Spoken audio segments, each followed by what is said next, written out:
प्रधानमंत्री श्री मोदी जी के मार्गदर्शन में उत्तर प्रदेश सरकार का यह हमारी सरकार का 9वां बजट है।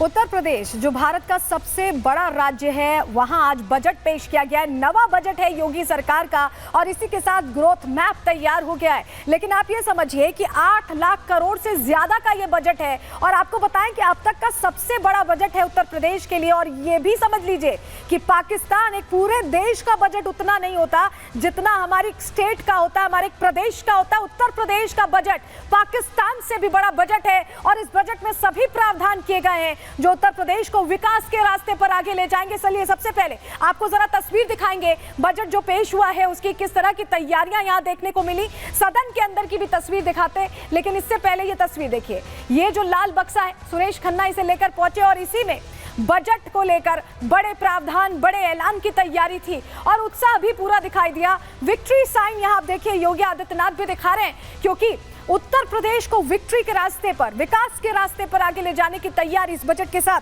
होती दिखाई दे रही है। जानकारी आपके सामने रख रहे हैं कैसे ये विकास का बजट है। समझिए योगी सरकार का ये नवा बजट आज पेश हुआ है और वित्त मंत्री सुरेश खन्ना ने बजट पेश किया है।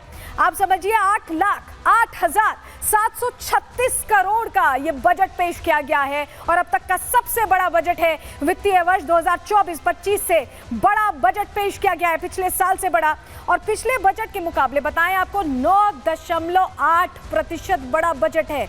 ज्यादा बड़ा बजट यानी ज्यादा पैसे खर्च करना, खजाने को खोल देना उत्तर प्रदेश के विकास के लिए, और कोशिश भी यहां यही होती दिखाई दे रही है। इस बजट में आपको बताएं बड़े फैसले लिए गए हैं। इस बजट के जरिए कैसे बदलाव करने के लिए, उत्तर प्रदेश को और आगे ले जाने के लिए बड़े फैसले लिए गए। जानकारी आपके सामने जल्दी से रखते हैं। देखिए, सरकारी मेडिकल कॉलेज में 250 सीटें बढ़ाई जाएंगी, बेहतर पर शिक्षा हो पाएगी, 92,000 नई नौकरियां देने का लक्ष्य रखा गया। इसके अलावा आगे बढ़ते हैं, मुख्यमंत्री युवा स्वरोजगार योजना के लिए 225 करोड़ का प्रावधान किया गया है। डिफेंस इंडस्ट्रियल कॉरिडोर के लिए 461 करोड़ का प्रावधान। 4 नए एक्सप्रेस फेज बनाने की योजना यहां रखी गई है जिससे कम्यूट और आसान हो। मुख्यमंत्री लघु सिंचाई योजना के लिए 1100 करोड़ का प्रावधान। स्मार्ट सिटी योजना के लिए भी 400 करोड़ रुपए का प्रावधान रखा गया। इसके अलावा प्रधानमंत्री ग्राम सड़क योजना के लिए 1088 करोड़ का प्रावधान। छात्राओं को मुफ्त स्कूटी दी जाएगी जिससे उनके लिए आना जाना, शिक्षा लेना आसान हो जाए। तो ये तमाम चीजें, तैयारियां यहां पर दिखाई दे रही है और योगी सरकार कैसे हर बजट में एक अलग एरिया पर फोकस करती है, इस बार भी उस बजट में दिखाई दिया है। सुनिए योगी आदित्यनाथ ने क्या बताया। 17-18 का जो बजट था वह उत्तर प्रदेश के अन्नदाता किसानों को समर्पित था। वर्ष 19-20 का बजट प्रदेश में महिला सशक्तिकरण को समर्पित था। 20-22 का जो बजट था हमारी सरकार का वह स्वावलंबन से सशक्तिकरण की ओर था। 2023-24 का बजट उत्तर प्रदेश के अंदर एक त्वरित, सर्वसमावेशी और समग्र विकास के साथ आत्मनिर्भर उत्तर प्रदेश की नींव को सुदृढ़ करने वाला बजट प्रस्तुत किया गया था। 2025-26 का जो बजट है यह भारत की सनातन संस्कृति को समर्पित सर्वे भवन्तु सुखिनः की अवधारणा पर गरीब, अन्नदाता किसान, युवा, महिला के उत्थान को समर्पित है। देखिए, बजट में ग्रोथ पर फोकस किया गया है कि विकास हो और 52% बजट का इसी पर फोकस है। कैसे आपको बता रहे हैं, विकास परियोजनाओं पर 22% ध्यान दिया गया। अगर 100% के हिसाब से आप समझिए, उस लिहाज से आपको समझा रहे हैं। 22% विकास परियोजनाओं के लिए था इस बजट में। 13% शिक्षा के क्षेत्र में ध्यान दिया गया। कृषि को लेकर 11% फोकस रहा। वहीं चिकित्सा स्वास्थ्य पर भी 6% बजट का खर्च किया गया है। अगर आप इसे जोड़ लें तो ये 52% है, यानी कि सीधे सीधे ग्रोथ और विकास पर पूरा फोकस इस 52% के जरिए योगी सरकार करने की कोशिश कर रही है। और आपको बताएं कि सिर्फ ग्रोथ पर ही फोकस नहीं है, बल्कि धार्मिक पर्यटन को लेकर भी। देखिए, कल ही योगी आदित्यनाथ ने कहा था कि सनातन को लेकर अगर कोई बड़ा फैसला हम ले रहे हैं और उसको लेकर अगर आप विरोध करते हैं तो हम सनातन के लिए हमेशा ही खड़े रहेंगे, हमेशा करते रहेंगे, और उसके लिए आप चाहे मैं जो भी कहते रहें। ये योगी आदित्यनाथ ने कल ही क्लियर किया था और आज के बजट में उसकी छवि देखने को मिली है। कैसे, जरा हम आपको समझाते हैं। साल 2024 में यूपी में 65 करोड़ पर्यटक आए। विदेशी पर्यटकों की संख्या बताया जा रहा है 14 लाख रही। और ऐसे में बजट में धार्मिक पर्यटन को बढ़ावा देने के लिए जरूरतें यहां पर ध्यान रखते हुए की गई। पर्यटन स्थलों के लिए विकास के लिए 400 करोड़ का प्रावधान इस बजट में रखा गया। अयोध्या क्षेत्र के लिए 150 करोड़ रुपए के बजट का प्रावधान। मथुरा कॉरिडोर में भी विस्तार होगा। मथुरा में पर्यटन को बढ़ावा देने के लिए 125 करोड़, वहीं नैमिषारण्य के विकास के लिए 100 करोड़ का प्रावधान रखा गया है। चित्रकूट क्षेत्र में भी 50 करोड़ रुपए का प्रस्ताव रखा गया है। यानी धार्मिक क्षेत्रों का विकास, जो वो कह रहे हैं कि धार्मिक कॉरिडोर बनाएंगे, उस पर पूरा फोकस इस बजट में नजर आया। योगी आदित्यनाथ ने बताया कि कैसे ये जो बजट है ये सनातन संस्कृति को भी समर्पित है। सुनिए जरा।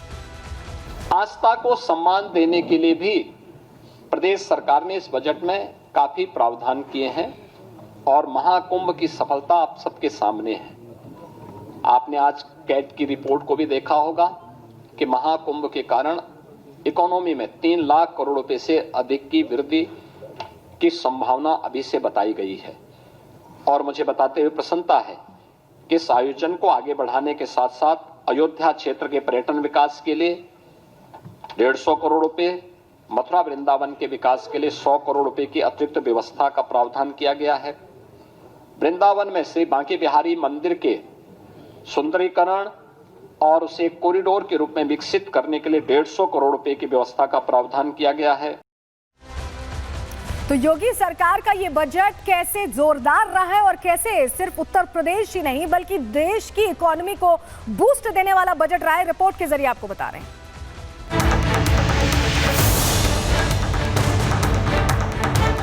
जिम सरिता सागर महजाई, यद्यपि ताहि कामना नाही, तिमि सुख संपत्ति भी नहीं बुलाए, धर्मशील पहि जाए सुहाए। उत्तर प्रदेश के विकास को रफ्तार देने के लिए योगी सरकार ने अपना नवा बजट पेश कर दिया है। इस बजट में विकास का लक्ष्य, महिला सशक्तिकरण का विजन, सनातन को मजबूत करने का मिशन, बुजुर्गों और किसानों के लिए प्रति महीने 1000 रुपए की पेंशन है। सीएम योगी ने जब सत्ता संभाली थी तब प्रदेश के किसान बदहाल थे, तो पहला बजट किसानों को समर्पित किया गया था। धीरे धीरे प्रदेश के विकास को गति मिली तो बजट का स्वरूप भी बदला। प्रदेश के हालातों में सुधार हुआ तो प्रदेश का बजट 8 लाख करोड़ से ज्यादा का हो गया। 2025-26 के बजट में सम्मिलित प्रमुख योजनाओं का ब्यौरा प्रस्तुत करने के पूर्व मैं बजट की संक्षिप्त रूपरेखा इस सम्मानित सदन के समक्ष रखना चाहता हूं। प्रस्तुत बजट का आकार 8,08,736 करोड़ 6 लाख रुपए है, जो वर्ष 24-25 के बजट से 9.8% अधिक है मूल बजट से। इस बार के बजट को वित्त मंत्री सुरेश खन्ना ने प्रदेश के आर्थिक विकास और सामाजिक कल्याण वाला बजट बताया। सुरेश खन्ना ने बजट पेश करते समय पुराणों के श्लोक से लेकर बशीर बद्र की गजल तक पढ़ी। जिम सरिता सागर महजाई, यद्यपि ताहि